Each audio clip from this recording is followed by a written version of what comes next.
Oh, hello guys, welcome back to my channel, and welcome to part 3 of the USS Franklin build up from Star Trek Beyond.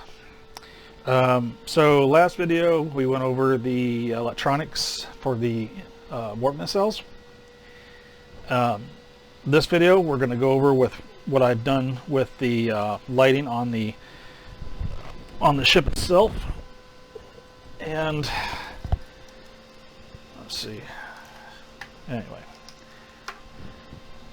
So as you can see, I got everything wired up. And nav lights, thruster lights, internals, they're all in place. I even have lights set up for the impulse engines. So far it's come along really well. Let's go over the bottom half here.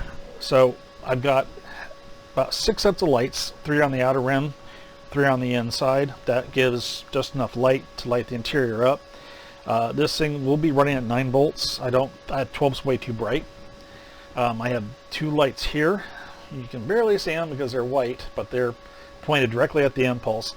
I did try without those, and there was a lot of ambient light coming through to light the impulse deck up, but I wanted them brighter. So I put these on just to give it that extra brightness, and so I think it's going to work out fine. The fiber optics you see here in black, these were colored in for light blocking purposes. They go to the thrusters below. I will be trimming these nubs off once this is painted. No lights on the upper saucer except for the navigational and some fiber optics, but all the main lighting's here in the lower. And yeah, it looks really good. I've already tested it. I do have to work on the nav lights, so they're a little too bright. What I can do real fast, I can show you what the thrusters look like. They turned out really good. I used a blue flickering LED for those, and it gives it a really nice effect. Kind of gives it that effect like it's firing or doing something.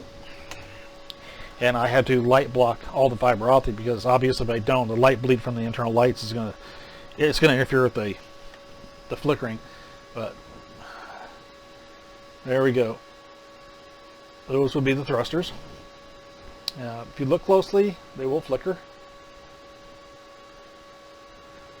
Yep. As you can see, I am missing 4 thrusters. This thing, to me, had an overabundance of thrusters, and plus this was a mistake anyway. When I was trying to drill out holes for the fibers to go through, I messed up on these here, and I ended up sanding down smooth. And I was going to 3D print and design a new thruster mount, but I changed my mind about that. I have other plans for that, which I won't go into right now, because that's another video. But let's just say that I'm going to be making some modifications to the ship that I know are not canon, but I'm not going for canon here. I'm doing it the way I want to do it. But that's a surprise, which I'll show in my next video. But for right now, I also got a hole drilled out here. That is drilled out to take this piece right here. I 3D printed and designed this little male adapter. It's got a pass-through for the wiring, and this is the tube I'll be using for the mount. Basically, this goes in. This will go in the top right here and it'll be epoxied in place, and then this will just slide right over that from the outside, and boom. Let's put this aside. Whoops. Guess I should disconnect it first, shouldn't I? All right. The last thing to touch base on is the upper section. I've got everything light blocked, and I got the white coating on here for reflective purposes. I do have all the window inserts in place, and I got the 2 in the other half as well. Now, with the way I did the windows was I had to put them all together and then put them in place, because you can't put them in separately. You got to put the inserts in the frame and then put the frame in to make it work right. Now, There is a masking set you can buy from Aztec Dummy, which is a really nice kit, a really nice set of masks, and they work really well. I'm on a budget right now, so I try to think of other ways to doing this, and what I kind of figured out to do was I took the window inserts before I put them in, and I covered the parts that are showing with a little bit of masking liquid. I let that dry, and then I inserted the windows into the frames. The idea is, when this thing is done painted, I will just take a toothpick and scrape the masking out, and the windows should be fine. Also, since I'm using craft paint for this, any windows I did not put a mask on, such as like these two here and the couple here back, not a problem. I can just scrape away with a toothpick because this is craft paint. I do have this part masked off from the outside, as well as the everything from behind. I do have the fiber optics run for the Citadel Lights. They will be flashing, but they turned out really good. The only modification I have to make here, oh, I'm sorry, I'm ahead of myself. These are the fiber optics for the Citadel Lights, or not Citadel Lights.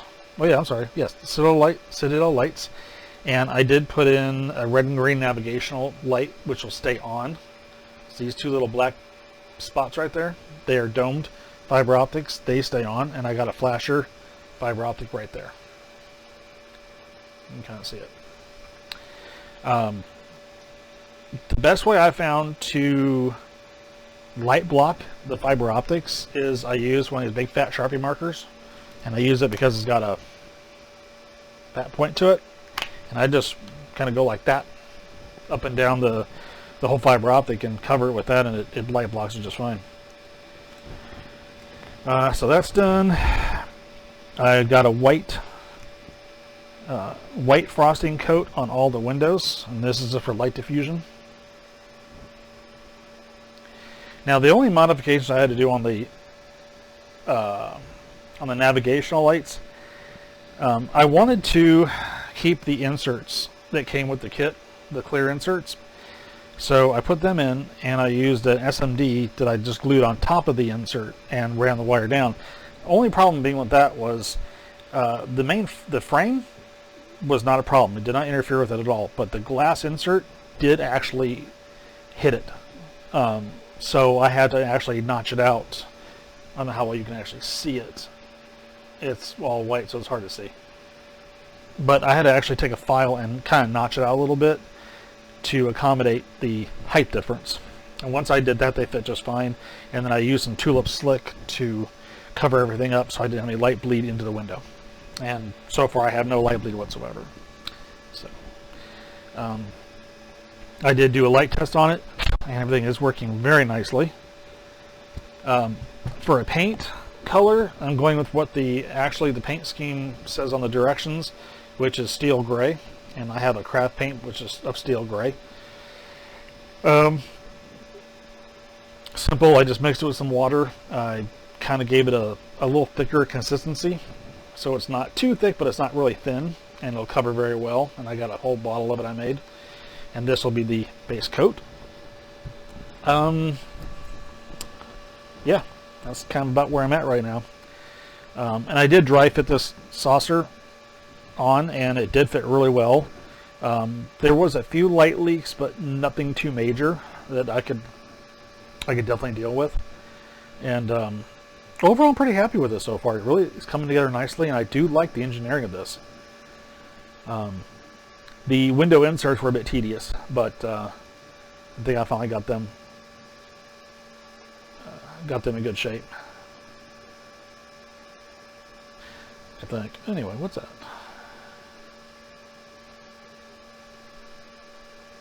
Oh, anyway, sorry, got sidetracked again. Anyway, so yeah, that's where I'm at right now. There'll be more on my next update. I believe that'll be video number 4. Hopefully in that video we'll have some assembly going on. I should have the warp nacelles done by then, so I can really show them off. But yeah, that's where we're at. So I want to thank everybody for watching, and you guys have a great week, and I'll see you next time. Bye.